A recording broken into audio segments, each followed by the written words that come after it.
Sudram Kodu Kandro Mampe Konjenji Jesu Dadrunji Jinji Lapchi Jeksu Songuru Pema Siji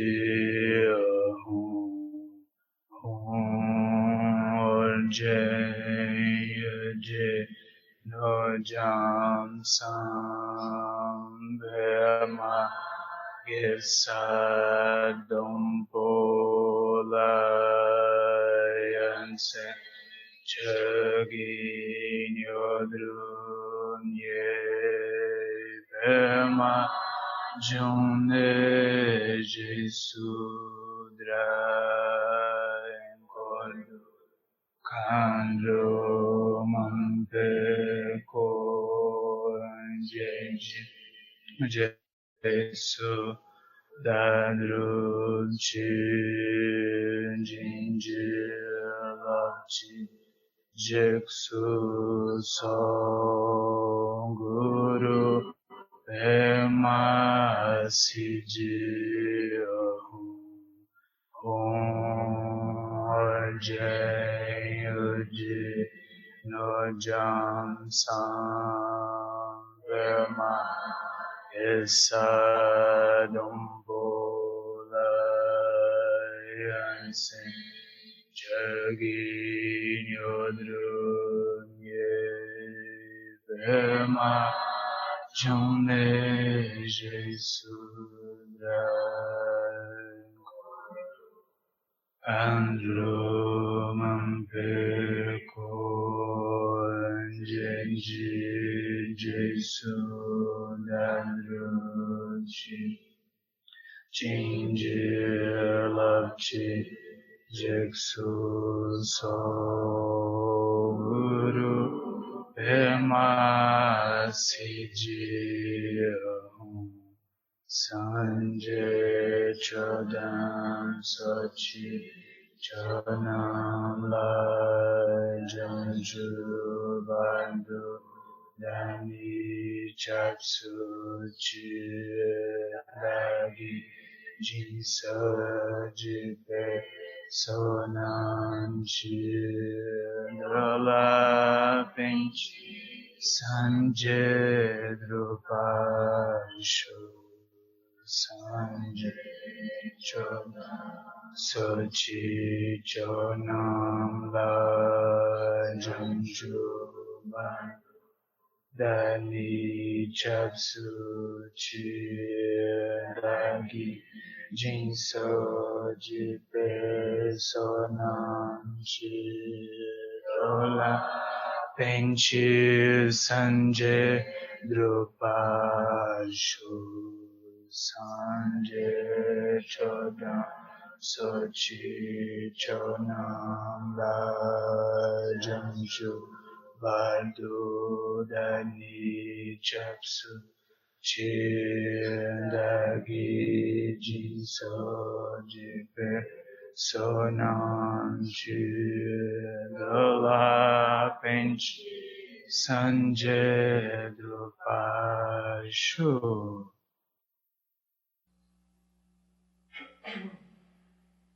Então, boa noite.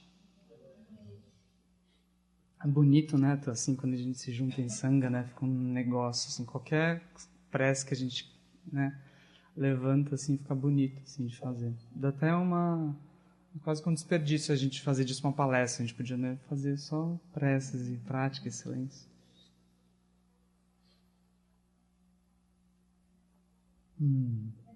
Então, eu agradeço muito o convite da toda a sanga, todo o trabalho também do SEB Sukhavati, do SEB Curitiba aqui também. É muito bonito de ver que os paulistas não venham e vejam essa sala, igual algumas outras salas do SEB são grandes.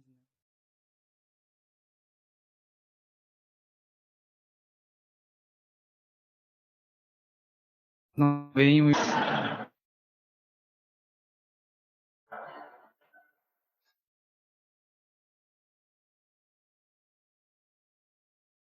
ações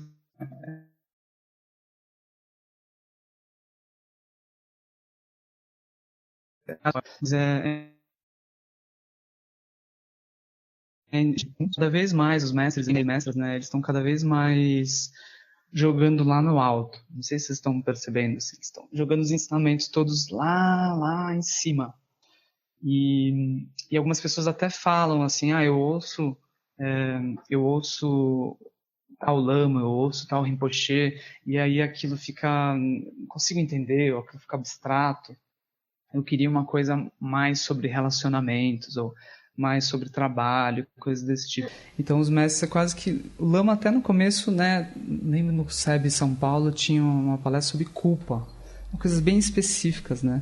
Aí agora a gente vê os temas, sabedoria primordial, natureza primordial, coisas assim, né? 5 bardos. E aí a gente fala, mas assim, e a minha culpa, né? E o meu divórcio, e coisas desse tipo. Cadê? A gente olha a descrição, assim, do evento, daí não tem nada. O Alan Wallace vem lá uma vez por ano, daí a gente fala, bom, vai ter alguma coisa da minha vida aqui na descrição do evento. Não, é só assim, espaço básico, e vai ficar mais claro, chama TV página. Você falou, mas né, eu tô com uns problemas de sobrevivência aqui, né? E aí aquilo não bate. Então é importante a gente fazer esse trabalho quase que de base, uma vez que os mestres já passaram muitas vezes por aqui, especialmente aqui, né? Quantas vezes o Lama não veio aqui, né? Imagina, assim. Para a gente poder economizar o tempo deles, sabe? Economizar o tempo deles nas perguntas e nas dúvidas e também no tipo de maturação da nossa prática. Então a gente aproveita esse momento entre que a gente se junta entre praticantes para falar desses aspectos e também para entender qual a conexão desses problemas que nos trazem aqui, né? Por que esse tema nos trouxe? O certo, pessoal, não seria ninguém vir, porque é uma coisa sobre relacionamentos.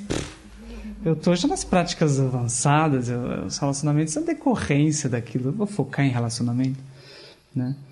Mas não é o caso, a gente está aqui, né? Então a gente está nessa. E eu tô envolvido com esse karma também, porque eu propus o tema, né? Então eu também não estou livre desse karma junto aqui. Então, o Patrok Rinpoche, ele tem uma frase que eu gosto, assim, que faz essa junção que a gente precisa fazer. Ele é um mestre novo, né? Grande mestre, Patrok Rinpoche. Às vezes vem para o Brasil. E ele diz assim, nós não temos problemas de relacionamento. Nós temos problemas de mente. Né? Tem problema de mente, né? Ou seja, toda aquela questão que eu estou achando que é do relacionamento, ou é do trabalho, ou é disso, ou é daquilo, que faz eu contar uma história muito gigantesca, né? Ela diz respeito a uma coisa muito essencial. E quando eu vejo essa coisa essencial, daí eu começo a focar nisso. Né? Aí eu começo a fazer a ponte dos problemas que eu tenho com essas coisas mais básicas. Né? Aí a gente vai fazer quase que uma progressão de livros que a gente compra e vê na nossa estante.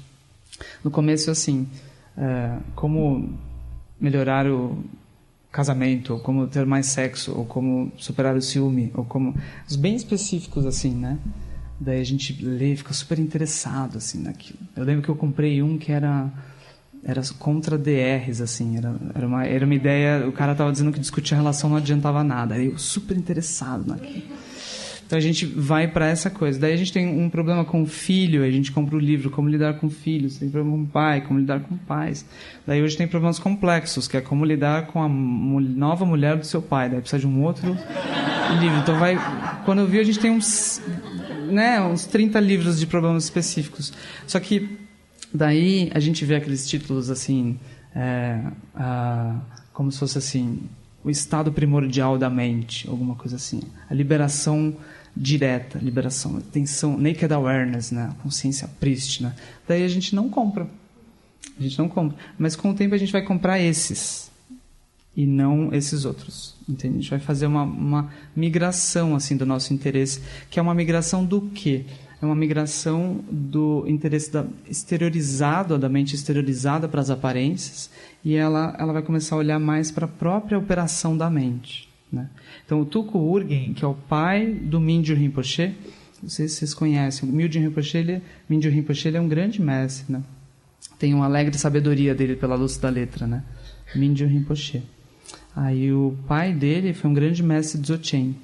um grande mestre assim da natureza primordial, mas que apontava diretamente a natureza da realidade, né? Tava até conversando com o Ed que ele teve um dos alunos foi o Sam Harris, assim, que pegou as coisas e tentou, né, falar assim, é simples, é só apontar a natureza da mente. Então o Tukurgen deixava as coisas muito simples, né? Então ele tem algumas frases que é muito bom de condensar assim o budismo, que é, por exemplo, ele diz o samsara, ou seja, essa roda de sofrimento em que eu estou constantemente insatisfeito, ou seja, constantemente indo em palestras sobre relacionamento, assim, né? O samsara é a mente, ela é a mente voltada para fora, perdida em suas próprias projeções. O samsara, o sofrimento, é isso. E o nirvana é a mente voltada para dentro, reconhecendo a sua própria natureza. É claro que depois ele vai dizer que a iluminação é o samsara e o nirvana juntos, ou seja, é uma mente que reconhece a própria natureza enquanto ela está em meio às aparências. Mas esse processo da gente não se interessar tanto pelas aparências e olhar para a própria mente, ele é crucial no caminho. A gente precisa fazer isso, assim. A gente precisa fazer isso. É interessante assim que o budismo, pessoal, a gente quanto mais pratica o budismo, assim, todo mundo aqui no Brasil, no certo sentido, está iniciante nos praticantes. O budismo acabou de chegar quase, né? Mas quanto mais a gente vai praticando e se interessando, menos budismo a gente encontra no budismo. No certo sentido, não tem nenhum budismo no budismo, se vocês procurarem bem. Porque quando você vai e faz o que os mestres estão propondo, você encontra, primeiro, que é a tua mente, né? Que não é budista, é uma mente. Primeiro, confusa, né? A nossa mente tem uma religião, ela é a confusão, né? É uma religião que pega todo... É a principal religião do mundo hoje, né? Ignorância, assim, confusão. Até nesse sentido a gente tem a mesma religião, assim, no certo sentido, a gente está junto. Mas, assim, a gente encontra... Quando a gente começa a estabilizar o corpo e a mente, a gente encontra estabilidade. E estabilidade não é budista. Quando a gente começa a olhar as práticas de sabedoria, a gente começa a ter clareza sobre como os pensamentos surgem, como as bolhas se constituem, como as emoções são, a gente encontra uma clareza que não vem com um trademark Buda, assim, não tem, aquilo é uma clareza, né? Calhou que eu usei um método budista, assim como quando eu vou aprender a neurociência, sei lá, calhou que eu fui para uma faculdade, não outra, mas a neurociência não é uspiana ou não é da faculdade, enfim. Então a clareza que se abre pelos métodos que a gente vai chamar de budistas, ela não é budista. E a compaixão muito menos. Então quando eu começo a abrir as práticas de abrir o coração, compaixão, amor, não são budistas, né? Então quanto mais, é como se o budismo ele existisse para quem não é budista. Mas quanto mais a gente vai praticando, não tem budista. Daí você não vai virando budista. Você não vai virando budista. Então vocês não tenham medo, assim. Quem se considera iniciante, assim, vocês não tenham medo de... Em nenhum momento você vai ser chamado a virar budista, assim, digamos assim. Mas você vai ser super convidado a reconhecer a sua mente, a reconhecer a estabilidade e assim por diante. A palavra budista, o professor Alan Wallace diz que ela não existe. O que existe é... uma das palavras é aquele que olha para dentro, ou aquele que trabalha com a mente, né? Então o budismo ele começa quando a gente começa a perceber que a mente ela tem primazia, a mente é primária, ou seja, a coisa que mais define as experiências é a mente, não é o comportamento do outro, não é o cérebro, não é a situação social, é a mente. O Matthieu Ricard, ele, na hora da crise, assim, dessa crise mundial, ele fez uma fala linda, assim, que ele disse que, na real, parece que não é, mas a saída é pela mente. Porque para uma guerra começar, ela começa na mente, né? A gente vai estudando isso, olhando, se a gente dissolver isso em nós, essa essência dessa separação, a gente começa a andar no mundo sem criar isso. Mas se a gente não dissolve isso em nós, o Henrique Lemes, eu gosto que ele fala, a pessoa que aquilo que ela não quer ver no mundo, se ela não tira aquilo de dentro dela, ao lutar contra aquilo no mundo, ela começa a espalhar isso, sem querer. Ou seja, a gente quer paz, mas a gente não encontrou paz. Daí a gente vai, quando viu, a gente está brigando assim, por paz, ou enfim. Então esse trabalho com a mente, ela vai fazer disso um caminho. Então, basicamente, o budismo, um outro jeito de falar é aqueles métodos que tomam a mente como caminho. Você não toma outra coisa como caminho, você toma a mente como caminho, né? Então, um outro também palavra para yogi, em tibetano eu não lembro, mas o significado do Dzongsa Khyentse Rinpoche diz, é aquele que é natural. Ou seja, o grande yogi, o grande praticante é aquele que é natural, ou seja, aquele que descobriu as qualidades naturais da mente e expressa isso. Ou seja, aquele que naturalmente é estável, naturalmente é compassivo, naturalmente é sábio, né? Então, boa parte do nosso trabalho é não só exatamente desenvolver essas qualidades, mas também reconhecer elas na nossa mente. Mas para isso a gente tem que olhar para a nossa mente. Agora, se para a gente olhar para a nossa mente, a gente precisaria parar de ser tão fascinado por aparências. A gente é muito fascinado por aparências. Entende? Dificilmente a gente compra um livro que fala, olhe para sua mente. Isso, fecha o livro, olhe para sua mente. Né? São livros que eles vão levar a gente quer livro de física quântica, que vai falar um monte de aparências sobre tal. Livro de cosmologia, daí a gente adora aparências, assim. A gente é fascinado por isso. É como as pessoas, elas têm, no celular, todos têm fundo de tela, né? Se a gente não fosse tão fascinado por aparência, a gente seria assim, olha, não tem fundo de tela, entende? É a tela. E o que importa é a funcionalidade. Agora você pode escolher, bota um céu. Ai, céu. Daí, de repente, a gente troca. A gente gosta de aparências, a gente gosta de formas, sons, né? A gente viaja em busca disso. Não tem nada demais lá. Se vocês forem até o lugar onde vocês chegam na viagem, senta. Aí você vai ver, bom, minha mente está aqui. Grande coisa. Aí tu mudou algumas cores, mas é uma cor. Aí a gente tira uma foto. É uma cor diferente. Porque onde eu moro é meio... É um céu igual, entende? Só mudou o tom, assim. Mas aí a gente olha e fala, ai, esse tom é maravilhoso, né? Então a gente é muito fascinado pela aparência e pouco interesse na mente. A gente admira quem faz uma viagem de 2 anos pela Europa, não é? A gente quer saber como foi. Agora, quem faz um retiro de 2 anos numa casinha, a primeira pergunta não é assim, e aí? É meio assim, mas faz o quê? Ou seja, quais as aparências? Quais as novidades? Não é? A primeira pergunta não é assim, e aí, né? Uau, que incrível, né? Você foi uma viagem num espaço muito mais infinito do que a Europa. Não, a gente acha que a Europa é muita coisa. Agora a mente, né? Me dá um livro, assim, porque eu não vou ficar com a minha mente é muito estreita, né? Então, é interessante esse aspecto da gente olhar essa progressão entre essa fascinação pelas aparências e um processo da gente começar a se interessar mais pela intimidade com a nossa mente, né? Como sendo a origem assim das saídas para todos os problemas, num certo sentido, né?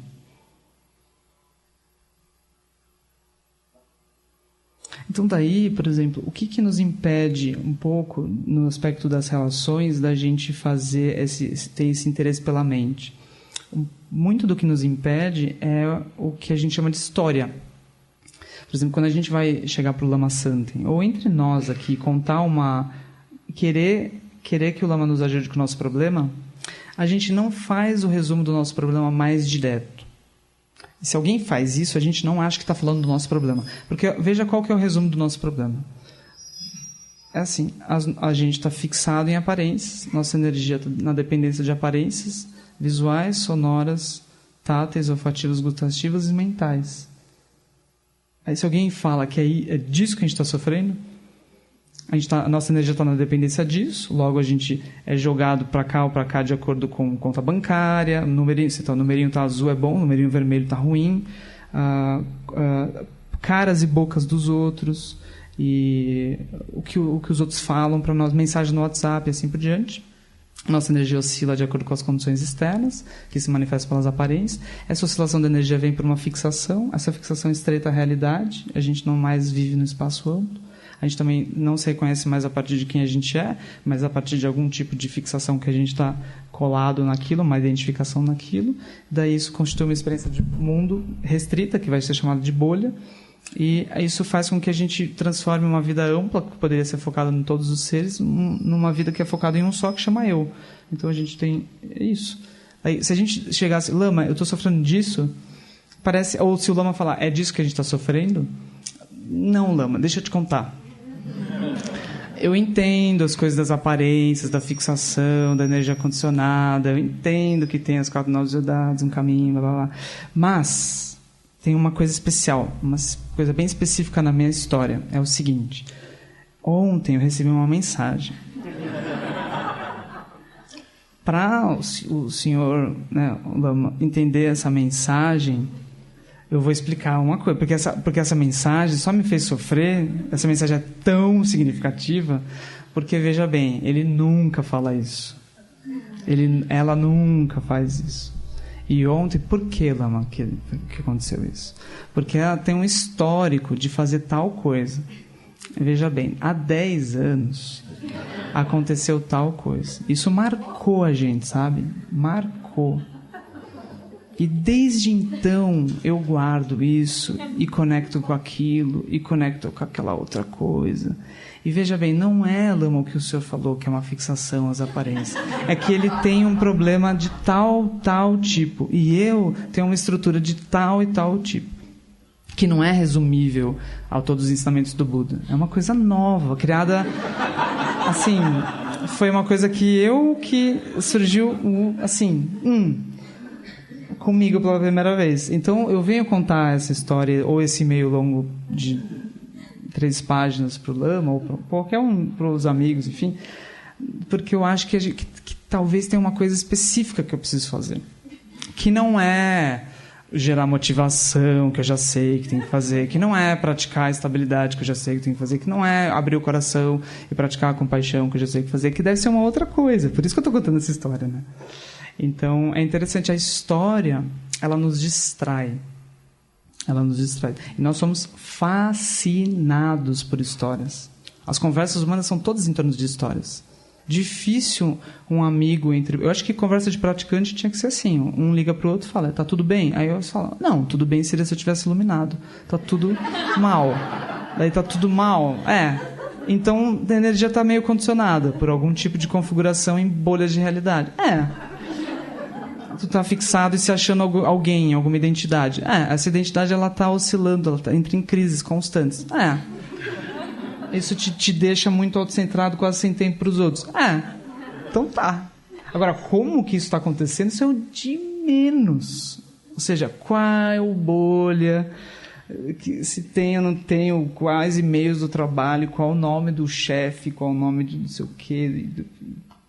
Entende? Em qual reunião, em que horário. As pessoas, elas são... É tão bonito, assim, que a pessoa diz assim, não, foi às 2 horas que eu recebi a mensagem. Não, peraí, deixa eu ver.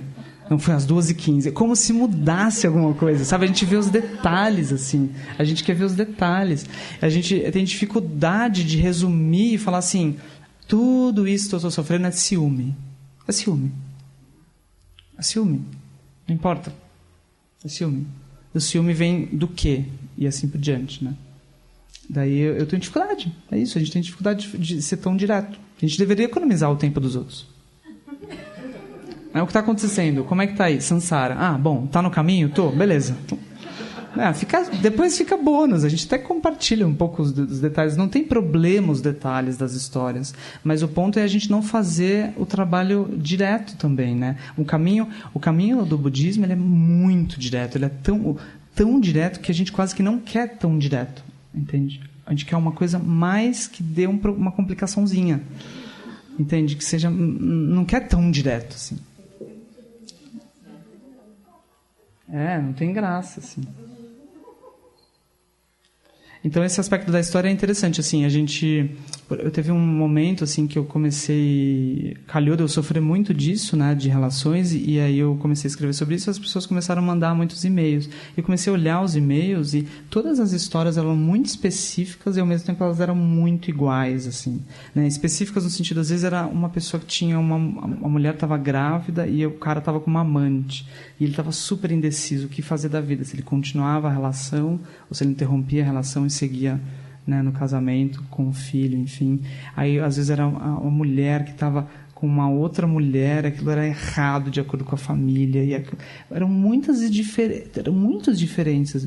Claro que tem uma riqueza nessas diferenças, mas, ao mesmo tempo, todas elas poderiam... Ao mesmo tempo, eu estava ouvindo o Dharma e eu via, tudo isso é esse caso, se aplica, é esse o caso, é isso que está acontecendo, né? Então, esse trabalho da gente começar a não se dispersar tanto pela história vai nos levar para essa coisa mais em comum. Então, uma das primeiras coisas que a gente vai, quando a gente solta um pouco essa história, né, a gente vai... Essa fascinação um pouco pela essa história, que é um aspecto grosseiro, assim, das aparências, dos comportamentos, daquilo que foi escrito ou não foi escrito, a gente descobre um dos primeiros ensinamentos, o primeiro ensinamento do Buda, né? Que é um ensinamento que o Buda deu logo que, assim que atingiu a iluminação, e quando ele saiu, a primeira coisa que ele falou foram as 4 nobres verdades, né? Que é um ensinamento, é incrível isso, né? Porque é um ensinamento que não diz respeito às histórias, porque as histórias mudaram muito, né? Ao conteúdo das histórias, o Buda não tinha como ser um... Né, ele prevê o que a gente estaria vivendo hoje, ele prevê o WhatsApp, né? Então o ensinamento dele não fala nesse âmbito, ele fala no âmbito da mente, da operação da mente.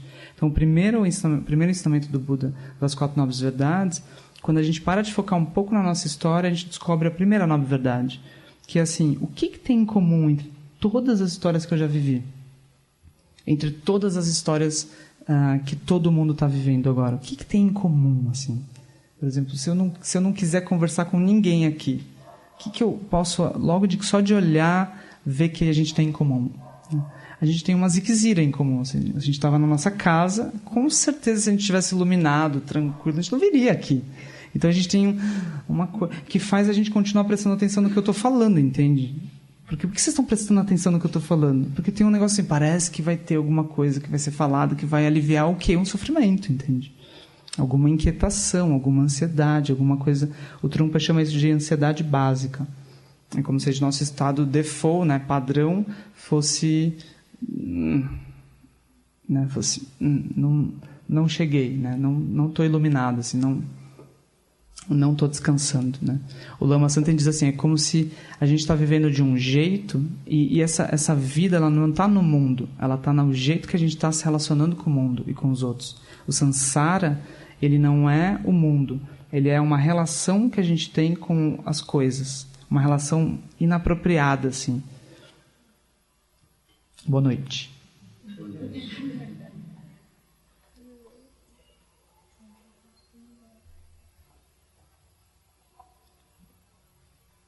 Então é uma relação que causa esse sofrimento. Então é como se o Lama diz assim, é como se em nenhum lugar, quando a gente está com essa mente, nenhum lugar a gente consegue descansar. Mesmo na meditação, quando a gente fala, bom, descanse, né? A gente, tá um pouco errado, assim. Então a gente é quase que não tem nenhum lugar em que a gente consegue pousar, enfim, assim, né? Não tem nenhum refúgio, não tem nenhum porto seguro. Não dá para você ficar no colo de alguém, ou ficar de conchinha, né? Tem um vídeo do Porta dos Fundos que eu gosto muito, que é conchinha, chama conchinha. Depois vocês vejam, vocês não viram. É uma conchinha que eles encaixam, enfim, eles conseguem. Daí a gente fala, bom, então deu certo, assim, eles conseguem e eles não querem mais sair. Porque se eles mudarem, eles sabem que eles nunca mais vão conseguir aquilo. É tipo a gente, às vezes, em umas relações, é por aí. A gente encaixa de um jeito, mas daí começa, mesmo quando encaixa de um jeito que dá certo, começa a dar problema. Que aí a gente vê no vídeo o que dá. Porque daí eles roubam a casa deles, porque eles não saem mais, aí vem ladrão, leva tudo. Aí ele tem que fazer xixi na cama, porque... Então a coisa, mesmo quando dá certo, é horrível, assim, né?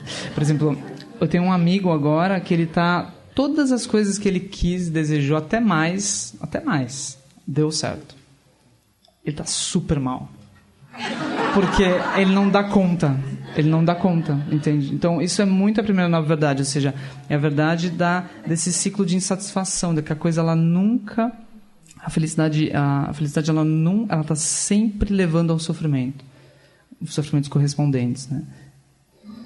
É difícil isso, porque onde a gente vê felicidade, a gente vai até lá. E é exatamente esse movimento que nos levou até lá traz o sofrimento de lá. Entende? Só que quando a gente estava aqui, a gente viu felicidade lá. A gente chega lá, a gente vê o sofrimento de lá. Então a gente fica... Como o Lama brinca, assim, que a gente, quando escolhe que vida que a gente quer ter, o que a gente está escolhendo é como que a gente quer sofrer. Você quer sofrer como médico? Quer sofrer como psicólogo? Quer sofrer solteiro? O que você quer? Sofrer casado? Sofrer sem filho? Sofrer com filho? Sofrer morando no apartamento? Sofrer morando numa casa? Então é um pouco assim. Mas não é porque a casa, o solteiro, o casamento tem problemas em si mesmos. É porque a gente está com uma mente que chega nesses lugares e não tem como essa mente dar certo ali. Que é uma mente o quê? Energia condicionada, uma mente fixada, uma mente autocentrada. Então, não importa onde você vá com essa mente, você vai ter a experiência da primeira nova verdade do Buda. Então, vamos simplificar as histórias com as 4 novas verdades, né? É uma coisa que existe há 2.600 anos. Entende? Não tem nenhuma novidade nenhuma. E, ao mesmo tempo, é a coisa que mais pode ser realmente fresco na nossa vida. Ou seja, se a gente fica procurando por saídas dentro dos conteúdos, isso quase que fica sempre a mesma coisa. Se vocês olharem o frescor da primeira nova verdade, das 4 novas verdades, que é uma das coisas mais antigas que tem, ela vai se revelar como uma coisa que realmente é uma saída. Porque ela não está falando mais com as histórias, ela está falando com a nossa mente, né? Então o Buda está sempre falando com a nossa mente. Por isso que, da perspectiva dos mestres, não importa tanto, entende? Se a gente está casado, não importa tanto as coisas que a gente acha que não importa tanto. Tem até um mestre Zen, um aluno de um mestre Zen, que ele disse que o mestre dele foi a pessoa mais importante da vida dele, porque foi a única pessoa que não se interessou pela história dele. Ela diz isso direto, assim. Né? Pensa, todas as pessoas, elas vêm e elas embarcam no nosso conteúdo. Daí daqui a pouco elas se tornam quase que inúteis para nós, porque elas vêm e falam, e aí, como é que tá aquele negócio que você está fazendo, que você está fixado, que não sei o quê? E aí elas meio que não nos oferecem um olhar de liberdade e também não oferecem saída para aquilo. Elas não chegam pra gente e falam, e aí, tá pirando, se achando alguém ainda em alguma bolha de realidade com energia condicionada, pirando em algum tipo de história, achando que isso é a vida? E não acordou ainda? Difícil ter um amigo assim, isso é um mestre, pessoal. É por isso que eu dormi nas palestras do Lama, acho que uns 4 anos eu dormi, porque eu estava querendo uma coisa que dizia respeito à minha vida. E o Lama estava dizendo assim, a mente, lá. Daí eu falava, que mente, entendeu? Que aparências, que fixação. Quando é que vai falar uma palavra que eu tenho? Entende? Que eu tenho um referente. Então vai um tempo para a gente achar um referente dos ensinamentos. Ou seja, quando eles dizem fixação, ao que eles estão se referindo? Não, a gente vai buscar nas histórias, na vida concreta, grosseira, fora. Mas a fixação é um movimento que eu faço. Por isso que o Lama às vezes sugere, não pergunte o que está acontecendo, pergunte o que eu estou fazendo com a minha mente. Se vocês quiserem descrever para uma pessoa o problema que vocês estão tendo, se vocês fizerem a descrição externa das histórias, a pessoa vai ter problemas de ajudar vocês. Porque vocês vão falar às vezes assim, eu estou pensando se eu vou ou não vou para a Europa. Daí a pessoa fica assim, ela busca no Google, ir ou não ir para a Europa, entende? Europa, 10 qualidades, Europa, problemas, Europa, sofrimentos que ninguém conta, sei lá. Ela tenta pegar o que você falou e ela tenta te ajudar a fazer esse movimento. Só que ela vai te ajudar a só ir ou não ir para a Europa. Daí você está na Europa, aí você liga de novo para essa pessoa, daí assim, voltar ou não voltar para o Brasil. As histórias elas são isso, assim, same old, é a mesma história sempre. A história, qual que é o resumo dessa história, entende? O resumo dessa história é assim, insatisfação, primeira nova verdade. Onde eu achava que tinha felicidade, eu descobri o sofrimento correspondente. Não consegui descansar, não tem bolha dourada, não encontrei uma pessoa em que eu consigo deitar no colo da pessoa e falar, cuide de mim, assim. Nenhum lugar, nada, entende? A gente pode montar o lugar perfeito, o lugar, as coisas, quando a gente está fixado, elas ganham o poder de nos trair. Então, sempre que a gente estiver fixado, a primeira nova verdade vai ser uma experiência de traição pela vida. Entende? Mas não é que as coisas nos traem, é porque a gente não está olhando direito para quem elas são. Por exemplo, se eu olhar para o céu e falar, céu, que bom que você é azul. O céu de Curitiba, assim, num dia que está bem azul. Aí, não é que ele é mau, mas é que ele é mágico. Só que aí eu falei para ele assim, céu, que bom que você é azul. Daí eu tiro uma foto dele. Daí eu olho para ele, céu, o que você fez comigo? Ele não fez nada com você. Você fez isso com você ao se fixar no céu como sendo azul. Então as pessoas ao nosso redor, elas não são malignas. Elas vão parecer demônios, às vezes, que fizeram aquilo de propósito para nos foder, nos espezinhar. Eu já tive muito essa sensação, né? A gente, não sei vocês, mas né? Parece que o outro ele é maligno, ele é contra nós. Mas é só porque a gente está fixado, entende? Não é que ele está fazendo... Então eu estou com uma relação que não estou olhando direito, entende? Daí a primeira nova verdade surge. Então aí as coisas todas ganham nos poder de nos trair, né? Então, essa é um pouco a nossa situação, assim, né? Até aqui tudo bem? Quer dizer, tudo bem não tá, né? Aí, a segunda nova verdade do Buda diz respeito às causas disso. Ou seja, por que então que eu estou sofrendo? Se a causa não é grosseira, do que é que eu sofro? Né? Como é que a minha mente está se relacionando com os seres, com as pessoas, com os ambientes, com as situações? A nossa segunda nova verdade, assim, em geral, o nosso jeito de achar as causas é sempre apontando dedos para algum tipo de aparência, ou seja, para algum tipo de comportamento. Então, primeira vez que a gente sofre, imediatamente a gente fala, eu sofri porque, olha o que aconteceu. O meu sofrimento, e a história vem daí. A história basicamente é o que você está culpando, assim, ao não olhar para a mente. Aí você conta uma história, você traz uma história a partir daí. Só que aí a gente pode fazer, especialmente a nossa cultura, ela é uma cultura de não questionar esse processo das causas. Então, basicamente o que a gente está fazendo hoje é complicar isso bastante, ao ponto da gente ter múltiplas causas, no sentido assim, grosseiras, e a gente começar a ter uma cultura de soluções. Então, eu não sei vocês, mas olhem como está a internet. Assim, é um pouco assim, você está sofrendo, na verdade, porque você está sofrendo é o seguinte, porque você precisaria dormir 9 horas. Né? Saiu uma pesquisa agora. Então, por isso que você está sofrendo. Então, agora você anota, dormir mais, alguma coisa do tipo. Daí você também está sofrendo porque você está comendo algum tipo de alimento que não sei o quê. Daí você anota um outro tipo de solução. Aí você vai anotando várias soluções, e soluções, e soluções. Todas essas soluções, elas implicam em comportamentos que a gente também não consegue direito a sustentar. E mesmo quando a gente consegue, a gente tem os sofrimentos correspondentes, entende? Desses comportamentos. Então, a gente vai precisar gerar de novo, uma inversão dessa causa, em vez de ser externa, e olhar como é que está a nossa mente. Então, basicamente, aqui eu vou listar 3 coisas de como é que está a nossa mente. A primeira coisa que a nossa mente está, e que qualquer relação, quando a gente acha que o problema é outra coisa, tem isso de fundo. Então, vocês ouçam as histórias olhando isso, por exemplo. A nossa energia está condicionada. Ou seja, eu não estou sofrendo porque aquilo aconteceu. Aquilo só tem poder de ter me perturbado porque a minha energia está flutuando junto. A prova disso é que muitas vezes a gente vai dizer que a gente superou aquele sofrimento quando a nossa energia começou a fluir de novo, entendeu?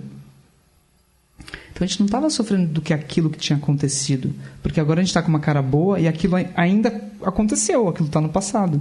Só que agora a nossa energia está se movendo de outro modo. Daí a gente olha para aquilo que não tem mais o sofrimento. Então o sofrimento ele só existe se a nossa energia está presa ali. Entendeu? Isso não é difícil de ver. Por exemplo, se vocês entrem num bar que está tendo um jogo de futebol. Vocês entram num bar para comprar. Lá em São Paulo tem um lugar onde eu estou vivendo, tem água de coco, assim, coco. Então a gente vai sempre. Daí você entra lá, tem metade das pessoas sofrendo e metade das pessoas infelizes. Você entra, você vê o que elas estão vendo, só que você vai comprar o coco. Então você vê a mesma coisa que elas estão vendo e você não está tudo bem. Você pode até ter compaixão, assim, elas estão olhando aparências numa tela pequena e metade está mal, metade está bem, né? Só que então você não está fixado no jogo, logo a tua energia não está flutuando junto. Agora, as pessoas ali, elas estão fixadas no jogo, logo elas deram poder de uma mera aparência condicionar a própria energia. É muito interessante. O Dzongsa Khyentse, por exemplo, ele diz assim, que quando vídeo pornô, né, ele tira o maior sarro, assim, porque as pessoas, elas é como se elas tivessem tesão por pessoas que são bem pequenininhas. Então, o poder da fixação é muito interessante, porque se chegasse uma pessoa pequenininha, não é nem assim, né? É uma pessoinha, assim, uma coisa. E você visse transando, fazendo qualquer coisa, você fala, meu Deus, que engraçado. Mas quando você vê, pode ser no celular, pode ser numa tela pequena, né? Então, o poder da gente... É como se o poder da gente nascer em pequenas aparências por fixação é muito grande. Por exemplo, olha só o tamanho de uma mensagem no WhatsApp. É muito pequeno. Né? Mas pode destruir, pode mexer nas glândulas todas do corpo. Assim. Pode destruir, pode adoecer a pessoa. Uma merinha aparência. Agora, é a aparência que está fazendo isso? Não. É minha energia está condicionada. Entendeu? Então, se minha energia está condicionada e eu entrei numa relação, eu estou lascado. Assim. É batata.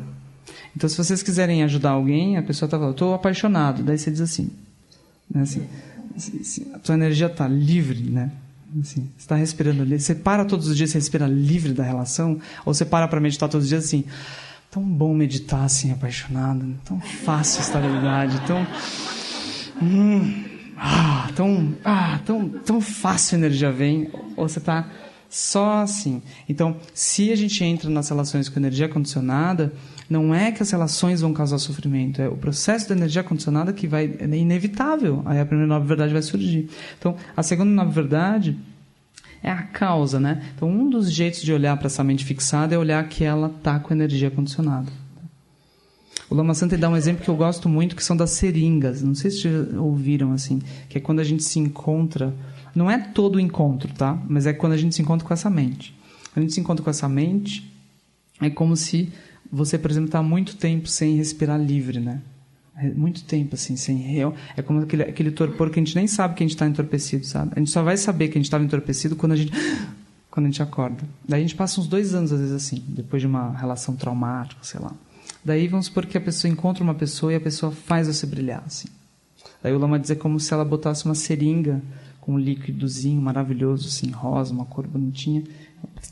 Assim, uma seringa, e aí aperta. Então a agulha bem fininha, assim, a gente nem sente. Daí a gente sente só quando dá o gostosinho. Né? Aquilo dá um gostosinho, né? Então é como se fosse primeiro encontro, assim, sabe? Dá essa coisinha. Daí a gente quase que guarda, assim, entre várias aparências que não estavam fazendo a energia surgir, surgiu uma que faz. Vocês tomem o maior cuidado se isso acontecer. Porque significa, assim, anos que talvez percam. Assim. Então, aí a energia surgiu.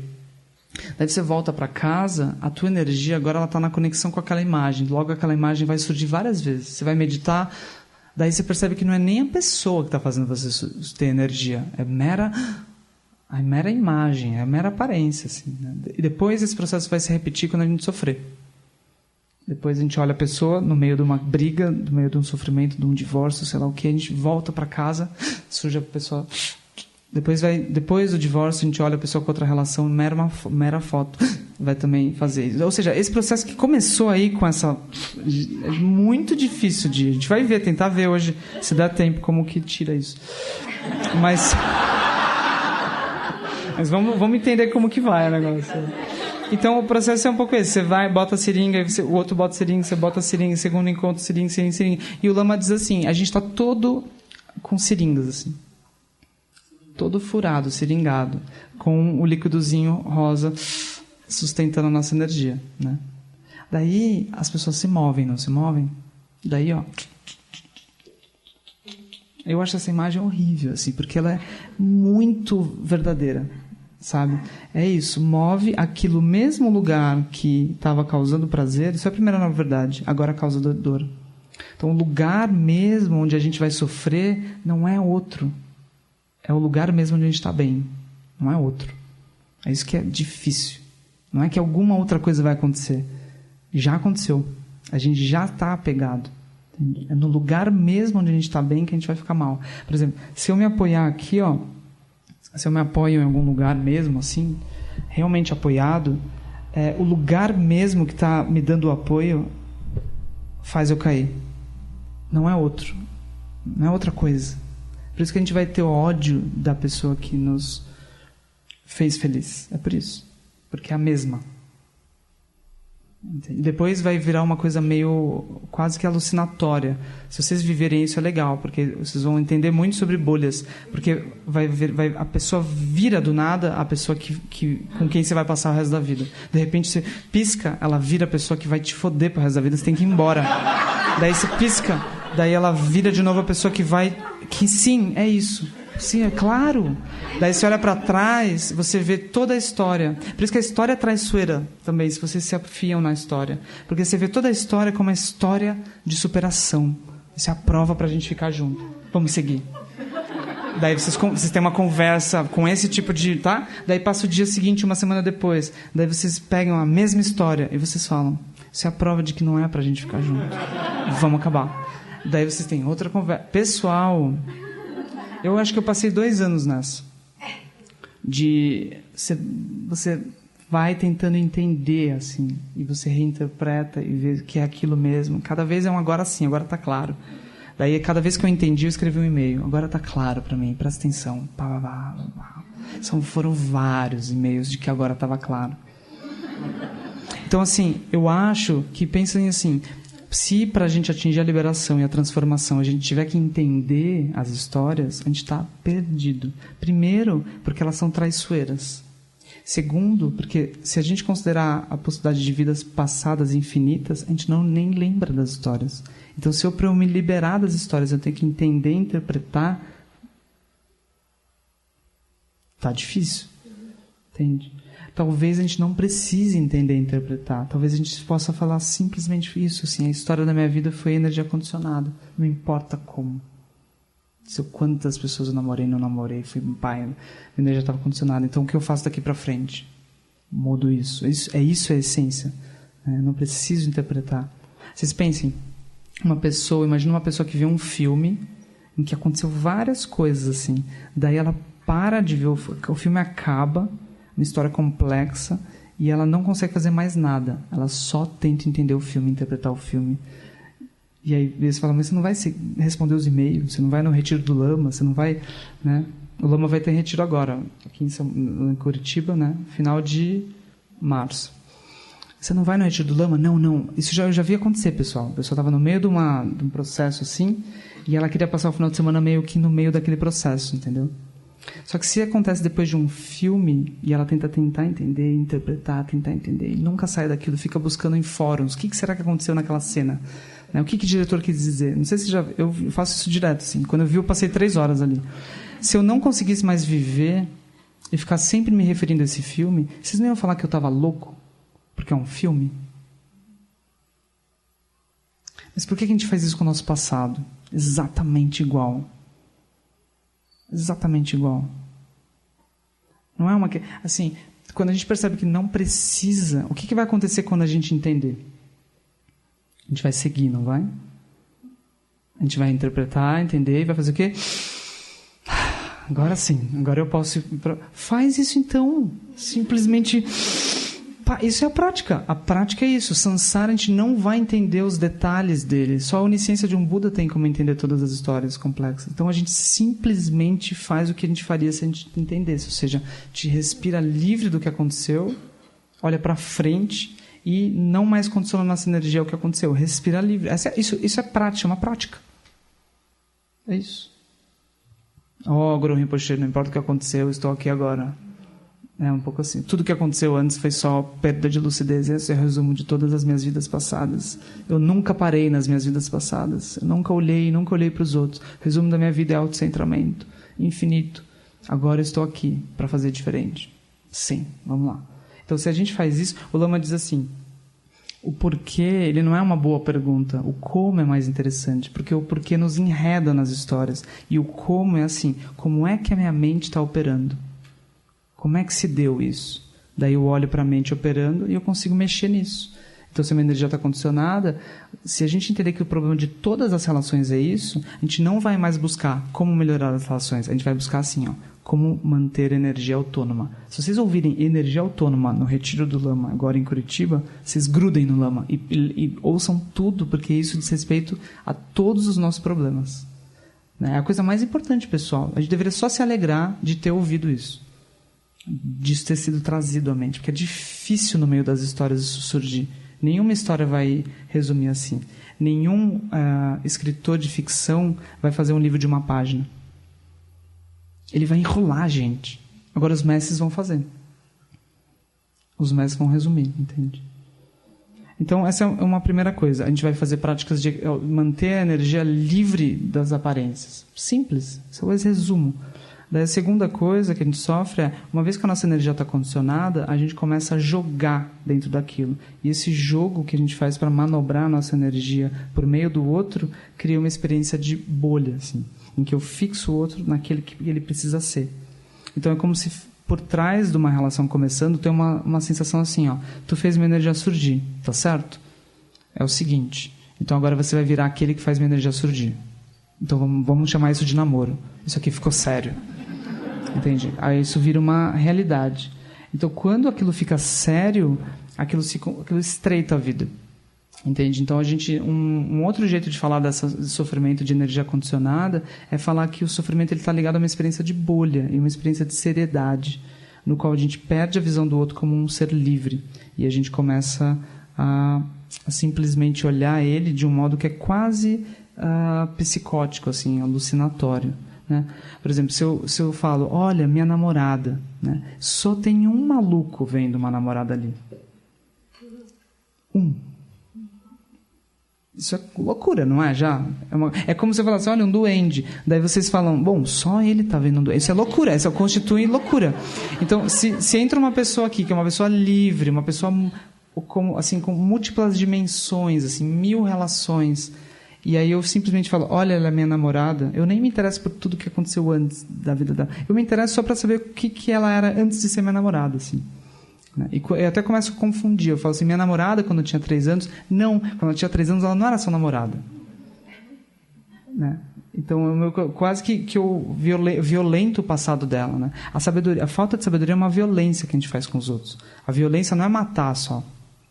É um matar que acontece na base. A primeira origem da violência, 99%, o matar é só a decorrência disso. É você congelar o outro. Ou seja, o marido, se ele olha só a esposa, matar assim é detalhe, vai acontecer assim.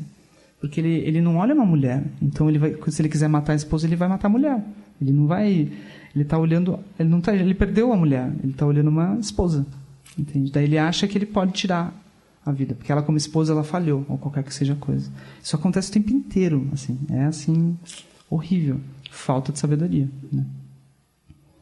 E também é interessante, porque se mais uma pessoa olhar a minha namorada ou o meu namorado como namorado ou namorada, vai dar um problema. Né? Entende? Dois loucos aquilo é um conflito, eles vão brigar. Eles querem ser o louco principal ali, só um pode ser louco. E aí a terceira coisa que acontece é como se a gente perdesse esse espaço amplo nosso, dos outros, das situações. Quando eu começo a jogar para manter a minha energia, eu estou olhando só para a minha energia. Então isso faz eu não mais olhar para o outro, entende? Eu não mais olho para o outro. Então às vezes a gente vê um casal que está no final assim da relação e uma pessoa que quer a outra de volta, né? E aí é muito interessante como a pessoa que quer a outra de volta, ela nem está olhando para como a outra está, porque às vezes a outra está melhor. Se ela tivesse amor, ela fala assim, nossa, ela está tão melhor. Que ela fique lá. Mas ele está em busca da energia dele. Ele está só olhando para ele. Ele acha que quando a pessoa volta, a energia volta. Então ele, na verdade, está olhando só para ele. Então focar na nossa energia e manobrar o outro para manobrar a nossa energia é como se fosse um autocentramento. Entende? Então...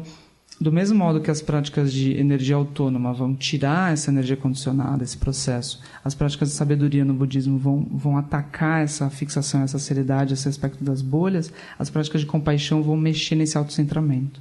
Se vocês quiserem resumir qualquer problema de relacionamento que a gente tem, é autocentramento. É sempre um esperando que o outro que faça o movimento. Entende? A gente que tem que quebrar o ciclo, pessoal, do sofrimento. Mas muitas vezes o casal fica assim, não dá, sabe? Ele tem que fazer esse movimento. Eu não vou fazer esse movimento se ele não fizer esse movimento. Daí o outro diz, eu não vou fazer esse movimento. Porque, assim, é óbvio que ele que tem que fazer esse movimento. Então eu não vou fazer esse movimento. Eu estou fazendo, assim eu só vou abrir o meu coração se ele fizer esse movimento. E é assim, aí a gente nunca faz o movimento. Nem o movimento não se faz, né? Então o autocentramento é um pouco assim, a gente simplesmente está só... Por incrível, assim, é difícil da gente ver o quanto autocentrado a gente está, mas a gente está o tempo inteiro só olhando para a nossa vida.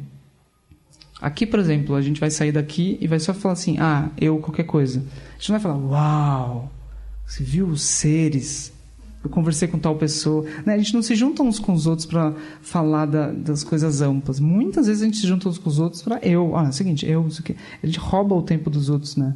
Falando eu, né? O Lama Zopa fala assim, qual que é o seu primeiro pensamento no dia? Para ver o hábito da mente. Primeiro pensamento do dia, vocês façam esse experimento. É assim, eu estou atrasado. Eu preciso tomar banho. Ele diz assim, primeiro pensamento do dia, que hoje eu posso beneficiar muitos seres, porque muitos seres nesse exato momento... A gente nem lembra que tem muitos seres. Quando vocês escovam o dente, vocês não lembram assim, vários seres escovando o dente agora. A gente tá só a gente escovando o dente, assim, aquilo... Eu vejo quando eu dou tchau pra alguém. Quando eu dou tchau pra alguém, é nítido, a pessoa morreu. Eu não tenho uma sensação de... Só se eu gosto muito dela, que eu tenho uma sensação que ela segue. Vocês imaginem, olha que louco seria. A gente não entraria em depressão se a gente fizesse isso. Todo mundo que está aqui hoje, quando a gente sair daqui, a gente vai seguir vivo. Só lembrem disso, quando vocês chegarem em casa. Cada um está chegando em casa. É só, isso é inconcebível já para mim. Quando vocês forem dormir hoje, várias pessoas indo dormir igual... Só que elas não estão indo dormir como pessoas lá fora. Elas estão indo dormir igual você. Elas estão indo dormir, elas indo dormir. Com a mente delas, igual você está com a sua. Daí quando você sofre, por exemplo, dá muita coisa errada. Daí se você quiser praticar compaixão, é simples. É assim que os seres sofrem. Imediatamente sua mente se amplia. Você fica curioso. É assim que os seres sofrem. Todos os seres passaram por isso, né? Uma coisa... Deve fazer isso acontecer com todo mundo, deve ser assim, em algum momento da vida, todos os seres vão passar por isso, ou já passaram por isso. Que eu possa entender melhor como é que isso faz. Nossa, dá para fazer isso. Nossa, que eu possa fazer isso. Eu vou até anotar para todos os seres que eu posso, algum dia, se alguém fizer isso, deixa eu entender melhor como que é. Deixa eu ver outros mestres, o que eles dizem, porque tem muitos seres sofrendo. Eu já não estou mais sofrendo, entende? Essa é assim que os seres sofrem. Enquanto a gente está sofrendo, a mente, expande. Entende? Então, uma das... a gente vai até as 9 ou 9h30? 9h30, né? 9h30 ou 9? 9h30? Não, 10 não, pessoal. 10 é muito... Tá bem, porque eu queria abrir um pouquinho para as conversas depois. Não, tá bem. É um micro sansara, é bom.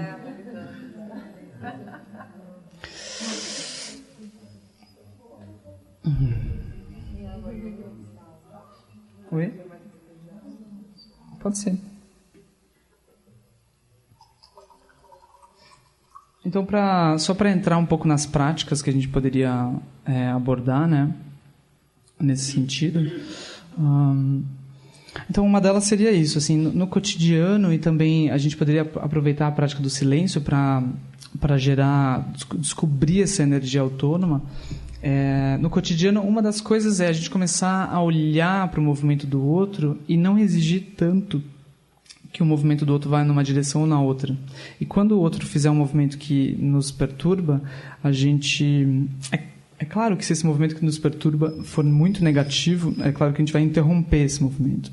Mas, por exemplo, pode ser pega em pequenas coisas, por exemplo, o outro faz algum tique ou um barulho com a boca, sabe? Umas coisinhas que a gente... É como se a gente falasse assim, eu não queria namorar uma pessoa que faz esse barulhinho com a boca, sabe? Então a gente dá uma... Só que aí o jeito da gente mexer na nossa perturbação é assim, olha, eu não sei me desperturbar. Eu não pratico meditação, eu não tenho intimidade nenhuma com a minha mente, com o meu corpo, com a minha energia, eu estou contraído. Então, você, por favor, eu vou transferir essa... por favor, você não faça isso, porque se você faz isso, fico assim, e não sei saídas, não sei. Então, dê conta, por favor. Aí, Aí não faça mais isso, porque aí... isso, obrigado. Gosto muito quando você... De novo. Né? Entende? Então a gente não faz... O ponto, assim, claro, a gente poderia se reprimir, não tentar fazer assim, mas só percebam que é isso que a gente está fazendo, entende? Perceba que o outro faz um movimento, ele faz uma coisa em nós que a gente não consegue dar conta e não consegue desperturbar. E a gente pede para ele, por favor. Então a gente fica mexendo nos outros assim, ó. Então, pelo menos, bota uma mão, em vez de ficar com as duas mãos assim, vivendo assim, né, manobrando os outros para manobrar a própria energia, bota uma mão dentro, uma mão dentro, uma mão fora. Manobra, tudo bem, manobra, porque esse manobrar vai te levar sempre a sofrer. Então, tá tudo bem. O sofrimento, ele é a certificação do Buda, assim, de que a gente vai se iluminar, porque ele não vai deixar a gente numa bolha. Se a gente se botar numa bolha e continuar assim, a gente vai sofrer. Então, o sofrimento é o Buda, sempre. Né? Sofreu, o sofrimento é o recado do Buda. É o Buda dizendo assim, viu? Energia condicionada, fixação, leva a sofrimento. Ou seja, é o feedback da realidade. Entende? É o feedback da realidade do sofrimento. Se eu bato a mão com tudo no chão, dói. Mas não foi o chão. O chão só deu o feedback. Ou seja, se você faz esse movimento, dói. Então, toda vez que a gente faz um movimento que não bate com a natureza das coisas, dói. Entende? Falta de sabedoria. Ou seja, aí eu começo a perceber, para não doer e não sofrer, eu precisaria só olhar como é que é a natureza das coisas. Olhar como é que uma mente opera, as relações operam, como é que um chão opera, como é que uma mão opera. Se eu olhar tudo isso, daí é como a chuva. A chuva a gente não sofre tanto, porque a gente meio que fala, sim, é chuva. Já viu uma pessoa se desesperar na chuva? Né? O que está acontecendo? Não, é uma coisa muito assim, né? A gente sabe, não, sim, é chuva. Então a gente tem que fazer isso com todas as coisas na vida. Ou seja, quando a gente estiver muito mal, sim, fixação. Sim, apego. Sim. Sim, sim. A gente vai olhando, claro, tem uma clareza daquilo. Né? Ninguém, ao sair depois de um filme, a pessoa está tão dentro do filme, que se ela não souber o que é um filme, ela vai realmente surtar. Porque ela vai falar, está surgindo palavrinhas agora, e estava acontecendo tal coisa, e eles estavam juntos, e agora, cadê eles? Ou seja, por que ninguém faz isso? Por que ninguém surta loucamente no fim de um filme? Porque a gente tem uma natural clareza. Sim, é um filme. Então a gente tem que descobrir isso com a vida, pessoal. Sim, a vida. Morre, nasce, morre. Sim, apego gera sofrimento. Sim, compaixão gera felicidade. A gente tem que ter essa... Assim como a gente sabe como é um filme, a gente tem que ter, assim, saber o que é a vida, o que é a morte, o que é a mente. Então, a gente tem que realmente querer sabedoria. Não achem que a gente vai parar de sofrer nos relacionamentos sem se iluminar. A gente vai precisar se iluminar, pessoal. Iluminação de um Buda. Até a iluminação sempre vai dar alguma merdinha, sempre vai dar sofrimento. Então, se a gente mantiver isso em mente, para mim eu uso isso para relaxar. Porque toda vez que acontece sofrimento, eu sei que ainda não estou iluminado, logo, por que eu vou me desesperar? Pelo menos a gente não vai se matar se a gente lembrar disso. Porque até a iluminação sempre vai dar algum sofrimento, ou seja, isso.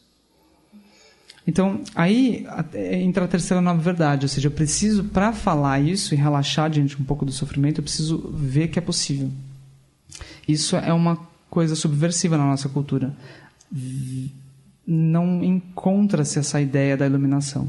No máximo a gente encontra em qualquer texto, entrevista, conversa, assim, tá, na nossa cultura toda, a gente encontra no máximo a ideia de que a gente vai ficar uma versão melhor de nós mesmos, vai melhorar um pouquinho isso, e sempre vai ter um sofrimento.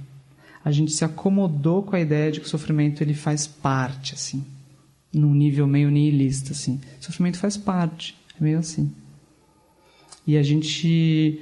Diante disso, a gente só escolhe diminuir um pouquinho o sofrimento. Então, a gente escolhe só tomar um pouco de álcool, assim, só dar uma... Só para lidar um pouquinho melhor. Assim. Não é assim, não existe, não surge a motivação de atravessar completo. A gente não olha para... Pensem, vocês se olhem como alguém que pode se iluminar além de vida e morte e ficar para sempre cuidando de todos os seres como um Buda. Tipo, olha para o RG de vocês e fala, esse. Olha o RG de vocês e olha o Buda. Esse. Não. Alguma coisa aconteceu com os mestres, mas parece que não vai acontecer com a gente. Então a gente precisaria se dar esse nascimento. Né? Os mestres estão nos dando esse nascimento. Ou você acha que eles são burros e estão só perdendo tempo? Eles vêm aqui e falam para um bando de ser que não vai se iluminar. Eles estão realmente apostando que a gente vai se iluminar muito mais do que nós. Entende? Então a gente não deveria duvidar disso, assim, né? Os mestres estão dizendo, vai porque não tem outra coisa. Não tem outra coisa para acontecer. É uma questão de tempo, assim. Entendeu? É como uma pessoa que está num cinema. Ela está no cinema, eu vou muito ao cinema. Então, né, a gente tem que contemplar essas coisas, né? Senão, se você só for para o cinema, você fica preso nas aparências, tem que contemplar. Mas, assim, no cinema, não tem outra coisa. Vai ter um momento, pode passar 1000 filmes, ou seja, o Sansara ele é infinito, para frente e para trás. Só que ele é infinito dentro do filme. Dentro do filme pode passar 1000 filmes, ou dentro da tela pode passar 1000 filmes. E dentro de cada filme aquilo pode durar anos, décadas, milênios, né? Uma coisa meio Game of Thrones. Pode ser infinito, assim. As histórias e os filmes. Só que você não está no cinema o tempo inteiro. Então, não é inevitável que uma hora você vai se tocar que é um filme? Não é uma questão de tempo? Então, o Dharma é um filme especial. Dentro desses filmes todos que a gente está vivendo, a gente de vez em quando vai para o SEB e recebe um filme especial, que é um filme em que a gente vê o cinema lá. A gente se vê lá no cinema. É um espelho. Daí é muito louco. Porque a gente fala, eu sempre vi outros. Ou seja, quando a gente encontra as pessoas, elas não nos espelham. Elas só mostram pra gente um outro tipo de filme. Ou seja, oi namorado, oi filho, oi mãe, oi professor, oi chefe, oi funcionário, oi bababá. E a gente sempre vê um novo filme nos olhos da pessoa. E a gente anda ali. Só que os mestres, eles chegam para nós, eles nos espelham. E a gente é uma natureza livre. Então eles não olham o namorado, filho, pai, eles só revelam a gente. Entende? Daí então é como se fosse um cinema em que a gente vê o cinema e a gente. Só que a gente se vê no cinema e a gente se prendendo aos filmes. Então isso é quando o Lama está explicando bolhas de realidade. A gente está vendo o que a gente está fazendo na nossa frente. Entende?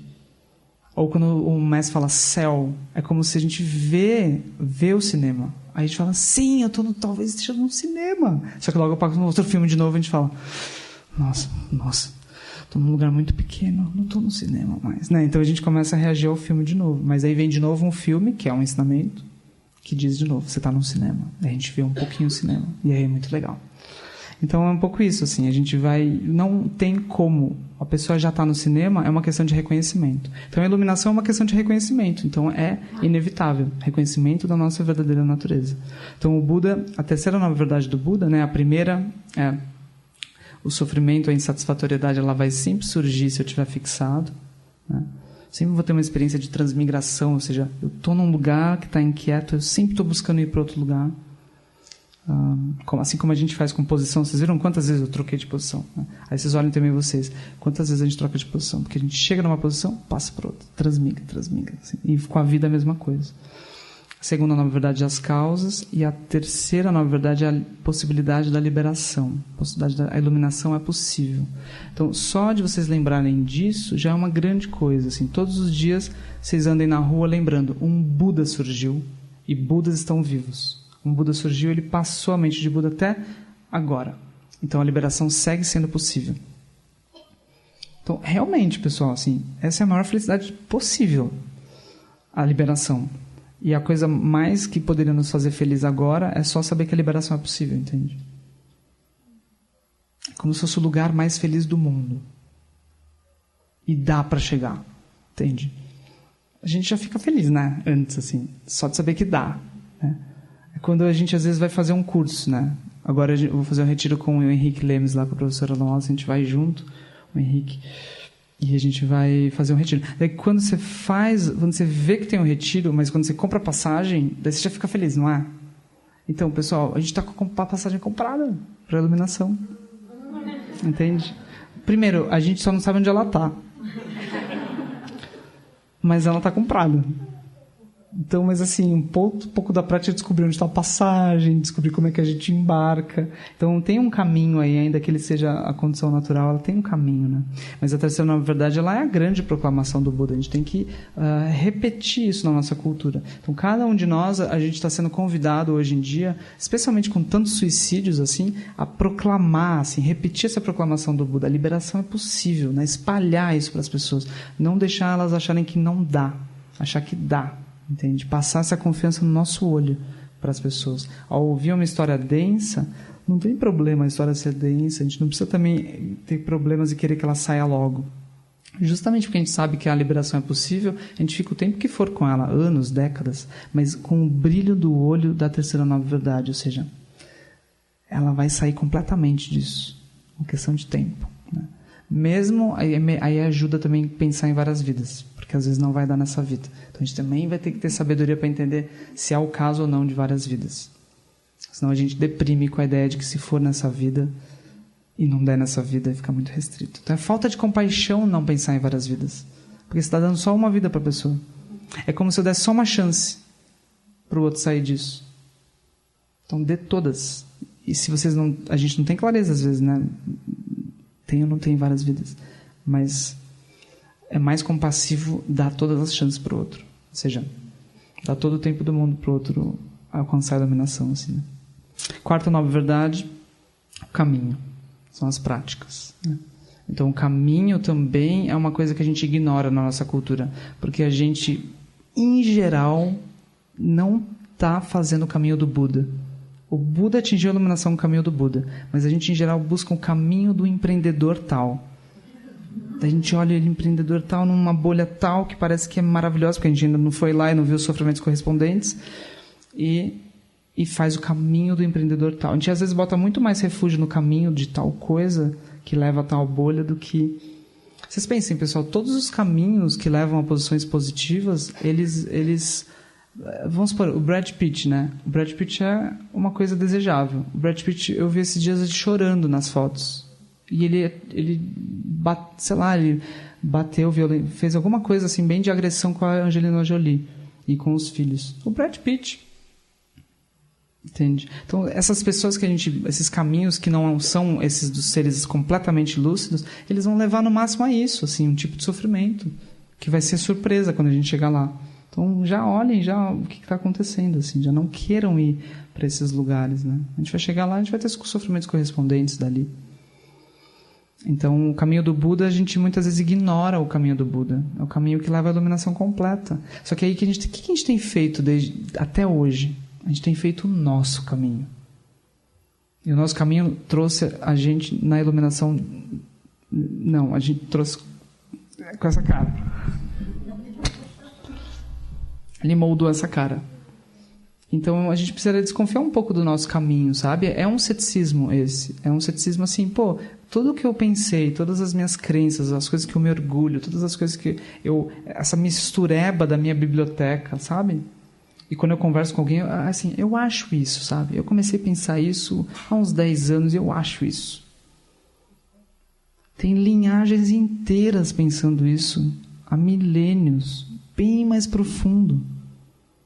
Daí a gente fala, eu acho que empatia que é a coisa, e empatia é o seguinte. E a minha visão de compaixão é assim.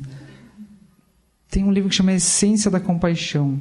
Você não vai falar mais bonito do que esse livro, na sua visão. Pega o livro, lê o livro, aplica o livro. Não tenta, entendeu, fazer postzinho. Eu sei porque eu faço postzinho no Facebook. Não tenta fazer, não vai chegar, entendeu? Pega, abre para os mestres, assim, né? A gente tem que superar a cultura, essa nossa cultura de achar que a gente vai seguir sozinho. Não vai. A gente não vai seguir sozinho, a gente vai precisar seguir junto e a gente vai ter que pedir ajuda para os grandes mestres com realização. Não dá, difícil a gente não pedir ajuda para os seres que fizeram. Isso é como a gente chegar diante de uma trilha. Isso não é inteligente. É como chegar numa trilha num país que você não conhece, que dura 10 horas a trilha, e você falar... Eu vi um fórum na internet, pode deixar, vocês não... Isso aqui eu já fiz várias trilhas, pode deixar. Não é inteligente. Tem o guia da trilha, não tem? Ele vive desde o começo lá. O pai dele ensinou a trilha, o avô ensinou. O tataravô fez a trilha. Tem livro da família toda sobre a trilha. Não vai fazer a trilha sozinho. Não precisa. Vai. Então a gente vai ter que ficar assim, a gente vai ficar humilde, pessoal. A gente não tem essa humildade, a gente vai ter que ficar humilde. A gente vai pegar os seres realmente assim, testem, né? Não peguem qualquer picareta. O budismo diz assim, os ensinamentos mais clássicos, 8 anos, por exemplo, no mínimo. Alguns ensinamentos dizem mais, mas testem, vejam se ele de fato aquele ser, mulher, aquela professora, aquele professor manifesta as qualidades que você quer manifestar. Pega quem mais manifesta e cola, vai atrás. Entende?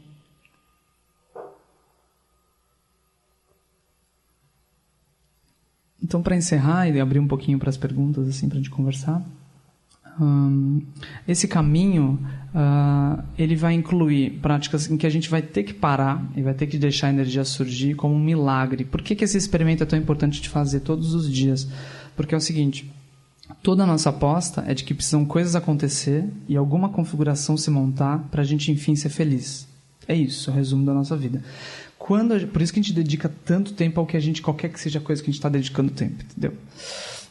Aí quando a gente senta, o que é que, se acontecer, quebra completamente o nosso movimento, assim, ele surpreende o movimento. Se a energia surgir, a energia que eu estava esperando alguma coisa acontecer, surgir, se eu, por exemplo, superar essa resistência à respiração mais profunda que eu teria só quando tal coisa acontecesse, se eu chegar nessa respiração agora, sem tal coisa acontecer, eu me emancipei da necessidade de tal coisa acontecer.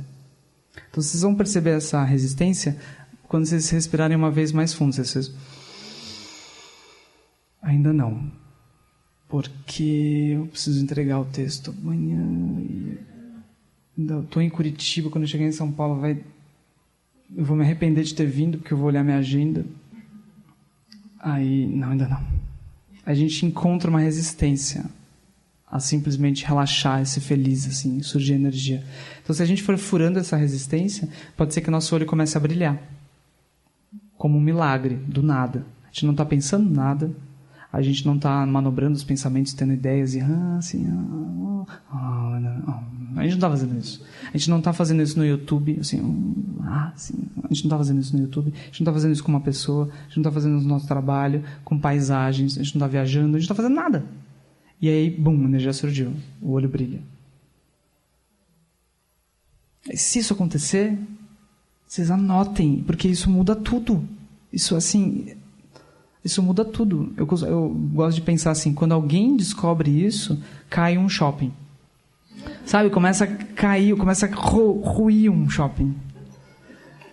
A pessoa está descobrindo energia autônoma. Agora ela vai passar pelo shopping. Lá no shopping, no SEB São Paulo, a gente passa pelo shopping para ir para o SEB. Então é legal, porque você vai passando, já lembrando do lama, já sabendo o que você vai estudar, não sei o que. As vitrines empalidecem, assim, não tem o que elas vão te... Você está indo em direção ao Buda, daí quem que vai te chamar mais? Não tem. As vitrines tem, então não tem. Então, se a gente descobre energia autônoma, isso é o fim, assim, da publicidade, o fim do consumismo, isso é a essência do fim. Ou seja, é a essência da transformação social que a gente quer. Que a gente vai encontrar fazendo isso, esse experimento. Entende? A coisa mais revolucionária, ativista. Sentar e deixar a energia surgir livre das fixações das aparências. Maravilhoso, né? Pensa, só isso já dá sentido pra minha vida. Porque às vezes minha vida tá toda fodida. Só que eu falo, tá toda fodida no âmbito das histórias. Ou seja, eu não consigo contar nenhuma história boa. Eu só conto história ruim. E eu tenho uma sensação de que felicidade é igual a história boa. É chegar no final da vida e ter uma narrativa pra contar pros netos. Só que aí me falaram que talvez no âmbito das histórias não é tudo. Há vida além das histórias, como diz o Lama, há vida além das bolhas. E talvez a felicidade venha de eu só não me identificar e me fixar nas histórias. Deixa eu ver se no meio de uma história toda fodida eu consigo ter uma energia respirar mais livre. Eu consigo. Entende? Então o budismo é ótimo para os losers, né? Porque daí você consegue lutar tudo, você só precisa parar. E aí começa a olhar para os outros. Daí quando eu vi você é super loser, só que você é tão loser que você tem todo o tempo do mundo. Daí você começa a ter compaixão. Daqui a pouco você está super ajudando os seres. Né? Eu acho muito bonito. Eu acho que a gente, em algum momento da nossa vida, a gente vai ver que a nossa vida é muito pequena. Como diz o Robert Thurman, a nossa vida ela é muito pequena para a nossa mente. Né? A nossa mente é muito mais ampla. Né? Então é como a gente, em algum momento, vai ver que em nenhum momento da nossa vida a gente vai falar, deu, chega de tentar resolver a minha vida. Eu vou resolver o que dá, mas para focar nos... Em algum momento a gente vai falar assim, o que você está... Eu já não consegui. Como é que você está fazendo? Como é que você está fazendo? Como é que você está fazendo? Né? Em algum momento a gente vai fazer essa passagem, né? Então, esse processo da energia autônoma ele é muito importante, né? A gente descobrir. Aí, quando a gente começa a ter um pouco mais de energia autônoma, o Lama Santen diz, a gente começa a oferecer isso para os outros, né? Então, a gente começa a ver que a felicidade vai vir muito mais do processo que é chamado as 4 incomensuráveis, né? Bondade amorosa, compaixão, alegria e equanimidade. Então, quando a gente começa a fazer isso, a gente faz como se fosse assim, todas as nossas relações, pessoal, elas estão dando problema porque a gente não está fazendo amor, compaixão, alegria e equanimidade. Só isso. É como se eu começasse a perceber assim, o que eu preciso fazer não é ligar para o outro, tentar entender, é só isso, amor, compaixão, alegria e equanimidade. Super simples assim, né? É uma coisa muito... E ela está toda numerada, descrita há milênios. E a gente tentando uma coisinha assim, amor, compaixão, alegria. Então a gente precisaria simplesmente perceber que nós não temos relações, nós não somos um ser, não existe alguém além das relações, nós somos nascidos das relações. Então se nós somos nascidos das relações e a gente está infeliz, o que a gente tem que fazer é mudar como as relações estão nascendo, todas as nossas relações estão nascendo. Daí é como se fosse assim, eu me acho muito espertinho quando eu pego uma pessoa que ela tem uma cara meio assim, ou ela me traz uma energia meio assim, e dou uma excluidinha nela. Boto ela num inferninho frio, assim, uma coisa assim, eu não gosto. Às vezes a gente faz isso com alguém, você conheceu a pessoa uma vez, e aí ela estava com um dia ruim, você teve uma visão meio negativa dela, eu não gosto do primo dela, não sei o quê. E a gente vai excluindo. Quando a gente coloca pessoas em pequenos lugares, meio que aprisiona as pessoas em lugares meio sujos, esse lugar está na nossa mente. Se a gente aprisiona o outro, a gente vira prisão. Aí quando você senta em meditação, não é à toa que a gente fica meio no inferno, porque a gente botou muitos seres nesse lugar, e a gente senta nesses lugares, com esses lugares, queimando, esfriando a mente. Daí a gente senta sempre assim, ó. Meio assim. Por quê? Porque tem muitos seres dentro de nós, aprisionados. Então a gente vai ter que dar espaço para todos os seres. E quando a gente dá todo espaço para todos os seres, nós viramos o quê? Espaço. A gente tem que dar liberdade para todos os seres. A gente vira o quê? Liberdade. A gente tem que dar calor para todos os seres. A gente vira o quê? Calor. Né? Então, quando a gente percebe isso, a gente vai começar a pacificar as relações com esses 4 remédios, assim, as 4 qualidades incomensuráveis. Então, o amor é isso. A gente vai olhar para os seres e é imediato, assim, a gente vai olhar que todos eles estão desejando a felicidade. Então, é assim, é imediato. A gente vai olhar e vai... É a relação, o amor, ele surge na relação com o potencial de florescimento do outro. Eu olho o potencial de florescimento e quero que ele floresça. Então, os mestres, eles nos amam olhando que nós somos Budas. Budas distraídos, Budas que não estão usufruindo. Budas que têm, sei lá, Budas que se olham no espelho e não se acham Budas. Então, eles vão querer que a gente se reconheça, que a gente floresça. Buda significa o florescimento completo de todas as qualidades da mente e a superação completa de todos os enganos e aflições. Isso é Buda, Samgye. Aí o amor é isso, né? Então o Robert Thurman ele fala, a gente vai amar os outros na medida em que a gente for feliz, porque amor é desejar a felicidade dos outros. Então os mestres nos amam na medida máxima, porque eles reconhecem a natureza de Buda neles. Então eles veem a natureza de Buda em nós. Então enquanto a gente não for realmente feliz, é difícil de ter amor, porque amor é desejar a felicidade do outro pro outro. Que felicidade? Se você está assim, ó, né? Então, amor, aí a compaixão vai ser a relação com o sofrimento do outro, ou seja, a gente vai simplesmente olhar o sofrimento do outro e ver saídas e desejar que aquilo seja liberado. Se a gente fizer isso numa relação, a gente para imediatamente de exigir coisas do outro. A gente vê que o outro está mal, é imediato. Uma pessoa está no divórcio, se ela quiser ficar bem, ela liga para um amigo e fala assim, olha, o outro está bem mal, você pode ajudar ele? Né? Essa pessoa já está bem, não está? Ela tá focando no outro já. Então, na dúvida, pessoal, numa relação, em qualquer momento, olha para o outro. Na dúvida, olha para o outro. Simplesmente olha para o outro, assim. E sem simplesmente olhar da sua história, as suas justificativas, as suas teorias, simplesmente olha para o outro, olha o movimento do outro. Daí às vezes eu faço isso, de vez em quase nunca faço isso, em casa, e aí eu falo assim, que paciência que ela tem. Porque eu vejo ela me vendo, sabe? Um pouco assim. Daí eu falo, que paciência esse ser tem. Ela convive comigo assim como eu convivo com ela. Ela me vê como alguém fazendo coisas. Que horrível que é para ela. Né? Então, quando a gente simplesmente olha para o outro, realmente olha para o outro, é como se fosse assim, a gente tem uma imediata assim, vontade de que ele seja aliviado daquilo tudo. A gente chega para o outro e fala assim, desculpa eu ter atrapalhado tanto. Que eu possa não atrapalhar você mais, né? Então, amor e compaixão vão surgir, né? Alegria também vai surgir, porque alegria... Então, compaixão é na relação com o sofrimento do outro. Amor é na relação com o potencial de felicidade. E a alegria é com a felicidade que floresceu, com a felicidade que apareceu. Então, a alegria é isso, assim. Por exemplo, aqui é difícil ficar depressivo. Olha ao redor, pessoal. Seres, né? Seres. Então, enquanto tiver seres ao redor, se a gente praticar alegria, a gente tem alegria. É tão simples quanto isso. Você olha seres, vidas. Né? E ainda mais aqui, porque ainda mais aqui são futuros Budas. E a gente não tem interesse. Eu penso assim, como é que ele vai virar um Buda? Me conta como é que tá. E como é que ele vai virar? E que tipo de Buda ele vai virar? Né? Eu quero fazer parte, assim, para contar. Eu conheci ele quando eu não era, né? Uma coisa assim. Eu conheci ele antes, né? Igual eles fazem com o Lama, né? O Lama, todo mundo fala isso. Não, eu conheci na época que não era Lama. Então, daí isso é alegria, né? A gente simplesmente descobre que a nossa mente é mais ampla do que nós mesmos. A gente para de desperdiçar a nossa vida com nós mesmos. E a gente começa a se alegrar por todas as vidas. É o jeito mais fácil para quando a vida de vocês não está dando certo. Porque vocês simplesmente se alegram e se interessam pelas vidas que estão florescendo. Quando viu, você está próximo daquelas pessoas, daqueles processos. É batata.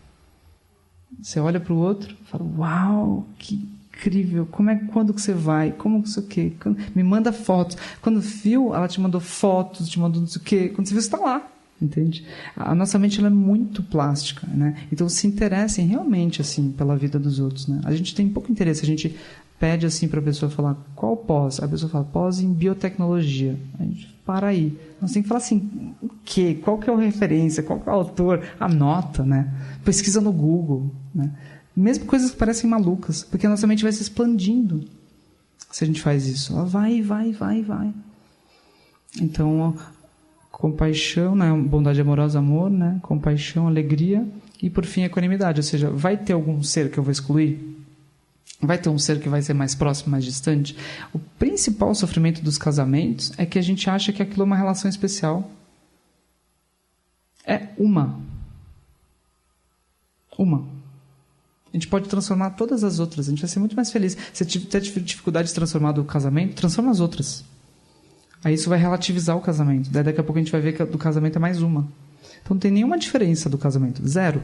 É só porque não dá para morar com todo mundo. O amor tem que ser igual. Não dá para namorar com todo mundo, não dá para transar com todo mundo, não dá para jantar com todo mundo. Então você tem algumas pessoas que te apoiam mais de próximo. É só. Mas todos os seres a gente está casado. Então a gente vai encontrando eles. Só muda a temporalidade, a cara, o que a gente faz. Então se a gente se sentir casado com todos os seres, é maravilhoso. É o Bodhisattva. Entende? Daí tem um problema numa das relações. Ixi, agora a gente expande. Agora a gente tem problemas com muitas relações. Agora eu vou precisar não mais de terapia. A gente começa a não mais querer umas coisas muito pequenas, tipo terapia, DR, livro disso, livro daquilo. A gente começa assim, não dá para marcar café com todo mundo. Eu vou ter que atingir a iluminação, porque são muitos casamentos. Entende? Então, ou a gente atinge a iluminação, ou não dá. Então, resolver uma relação é impossível. Mas é possível liberar todas. Vocês pensem, a gente está querendo uma coisa que é impossível e muito pequena, mas a coisa mais interessante e maior é possível. Então, resolver uma nunca vai dar certo, primeira nova verdade. Mas a liberação é possível e há caminho para isso. Iluminar todas. Então, nossa mente ela tem o potencial de iluminar todas. Vocês pensem. Quer aventura maior? Eu juro, a gente tem que realmente lembrar disso todo dia, porque daí surge energia todo dia. A gente fala, eu estou nessa aventura, eu sou um bodhisattva. A gente fala isso para os outros. Para onde você está indo? Estou indo em direção à iluminação, para benefício de todos os seres. Estou casado com todos os seres. Isso não é teórico. Isso a gente começa a andar na rua, a gente começa a sentir que todos os seres estão nos apoiando. Sabe por quê? Porque todos os seres, no fundo, querem que a gente se ilumine. Eles estão esperando isso. Então a gente não só quando a gente se pratica, a gente lembra assim, os seres estão muito felizes, os Budas estão muito felizes, mas todos os seres eles querem isso. Porque eles querem que eu trate eles bem, e eu vou tratar eles bem iluminado. Então todos os seres querem que eu me ilumine. Logo todos os seres estão assim, vai Gustavo, né?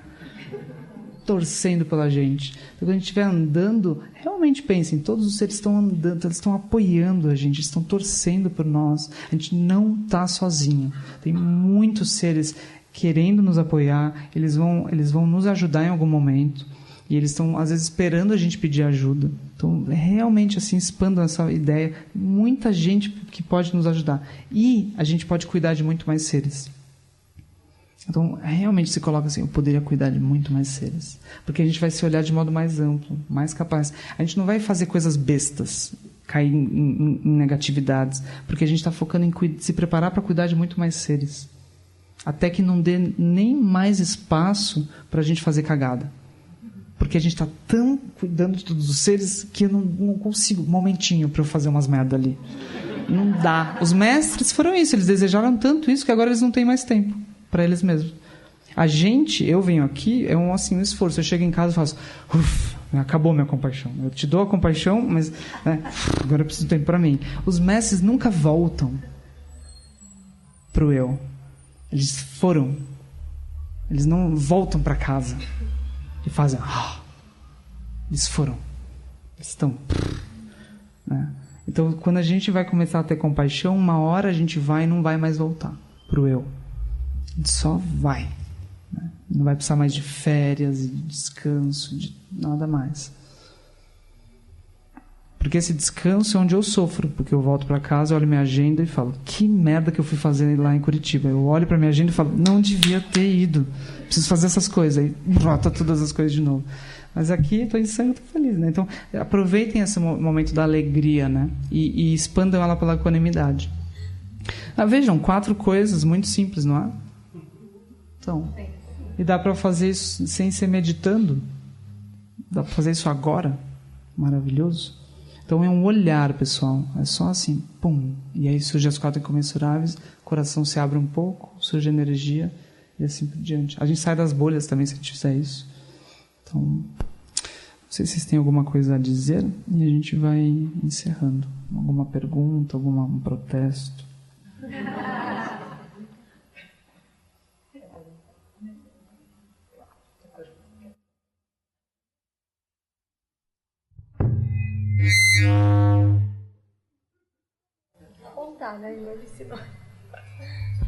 Oi?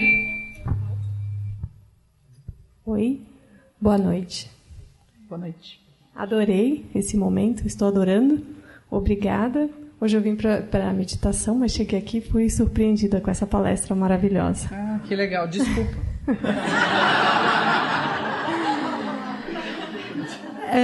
Meditou muito pouco. Tem uma pergunta um pouquinho agoniante e sofrida. As pessoas que eventualmente têm alguma dificuldade para acessar a tal consciência, digamos assim, uma pessoa que tem algum problema mental, ela tem uma dificuldade de acessar essa consciência, como é que ela pode caminhar com a gente para essa iluminação? Olha, o Lama Santa ele tem uma grande interesse assim, por todo tipo de distúrbios assim, psíquicos, né? E muitas vezes o Lama diz que é difícil, assim, que se o Lama conseguisse ter mais meios hábeis seria maravilhoso, né? O Lama vendo, quase que admitindo algum limite, assim. E a gente também está descobrindo, no sentido da nossa sociedade, como combinar métodos da psiquiatria com métodos contemplativos de um jeito que não congele a pessoa num diagnóstico, né? Mas eu acho que uma boa coisa seria a gente não congelar ou, por exemplo, a gente olhar a pessoa assim, como tendo natureza de Buda, ou seja, ela está perfeita. Tem um texto do Lama que chama sobre doença mental, assim, na Bodhisattva, que é só sobre isso. E não congelar é uma boa coisa. Por exemplo, a gente às vezes espera que ela precise manifestar algum comportamento que a gente acha normal, mas ela está manifestando a natureza de Buda enquanto ela está fazendo qualquer que seja a coisa que ela está fazendo, né? Ela está criando mundos iguais, ela tem uma luminosidade também, ela está viva. Então a natureza de Buda está muito conectada com a vida, no sentido de, por exemplo, o Lama às vezes fala, tem uma formiguinha, você bota o dedo, ela desvia, né? Isso é a natureza de Buda, assim. Tem alguma coisa que está ali. Tem alguém ali. Por exemplo, eu sei que tem alguém aí, né? Então, tem isso. Daí, se você se conecta com isso, isso independe da capacidade de expressão ou não dela.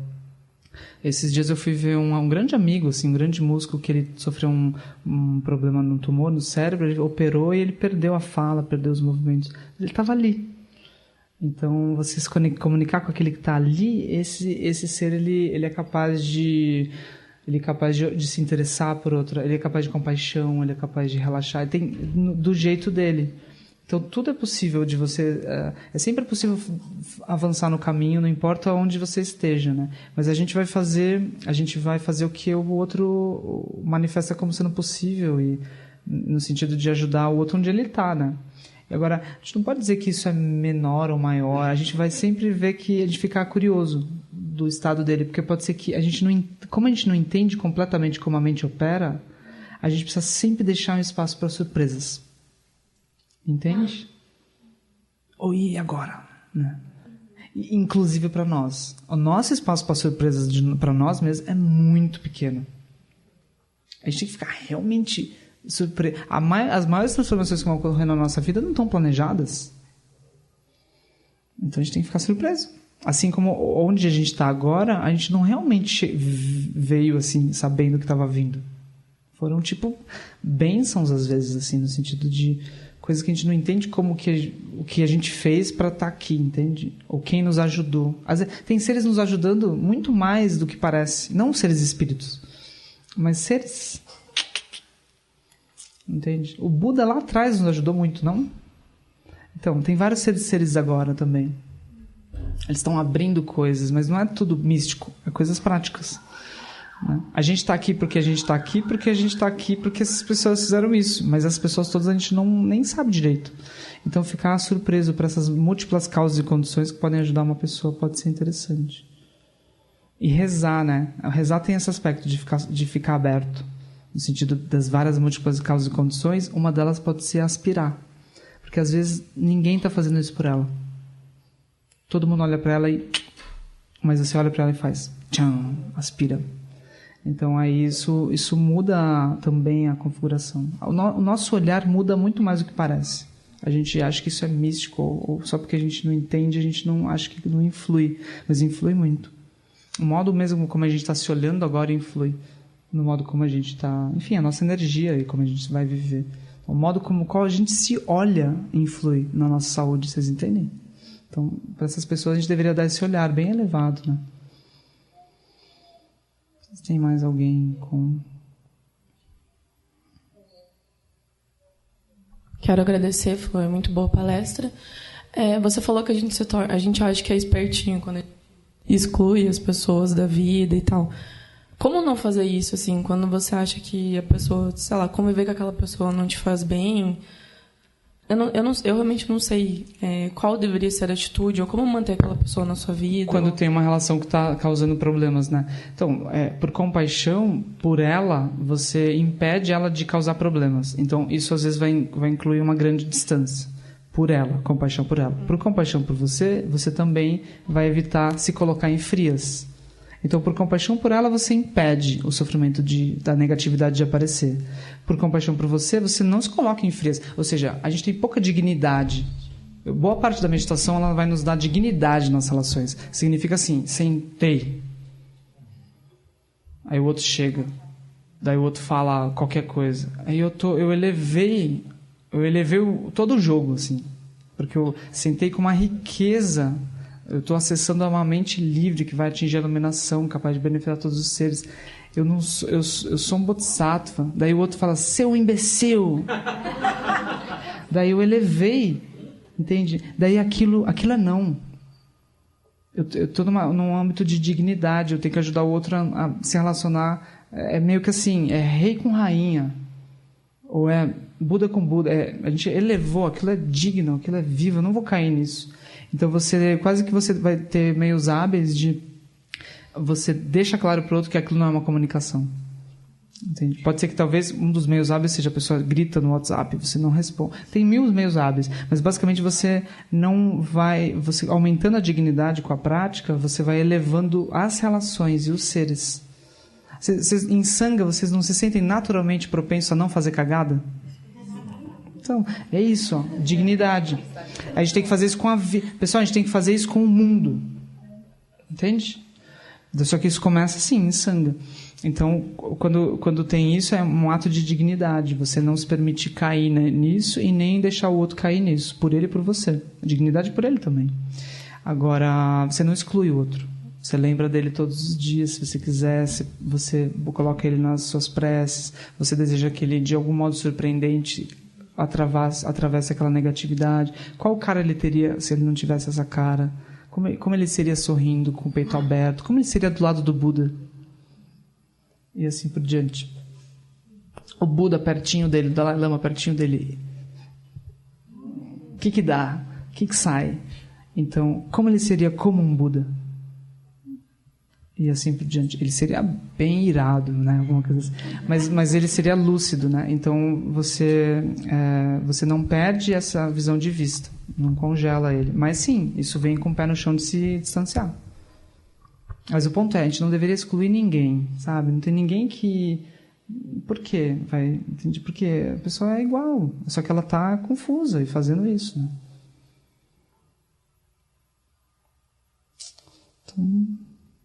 Então, né? Super feliz de estar aqui. Obrigado, assim, de tanta gente, né? Você quer falar?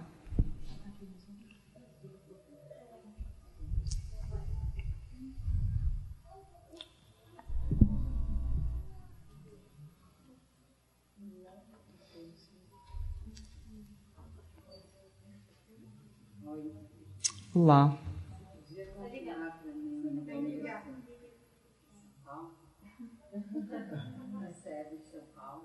Confirmar o quê? O endereço do SEB. Fica perto do Shopping Paulista, Mestre Cardim, 1024. Só.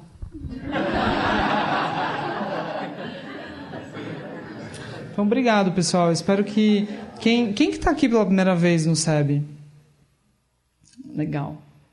Então, assim, vocês considerem isso um espaço assim que vocês podem usufruir, né? Tipo, o Lama diz assim, o SEB é uma escola aberta assim para praticantes livres. Então, aproveitem, né? E quem já está aproveitando é maravilhoso, né? Assim, a gente vai seguindo junto. Muita gente que eu não conheço, né? Muito legal, assim. Fico feliz de ser tão bem acolhido, né? Por vocês. Vou embora amanhã feliz, assim. E a gente, então, faz uma breve dedicação. Que os méritos desse encontro se expandem e toquem a todos. Que o Mestre Universal da Paz e da Compaixão, Sua Santidade Dalai Lama, juntamente com todos os mestres e todas as tradições que veiculam essa mensagem, tenham longa vida. Que todos sejam salvos de gerar pensamentos negativos, o obstáculo mais destrutivo. Que esses pensamentos nunca surjam em nossa mente e que todos os seres também estejam livres de pensamentos negativos. Quem lutou sum bem lutezan, sum japa pedro jucho sum não adamidra do sum gelesho. Então, último final de semana de março, Lama Santen na área, né? Então, quem está também chegando pela primeira vez está super convidado, só chegar. E o SEB Curitiba tem práticas todos os dias, manhãs, tardes, noites. Então, aproveitem, assim, uma alegria. Obrigado. Boa noite.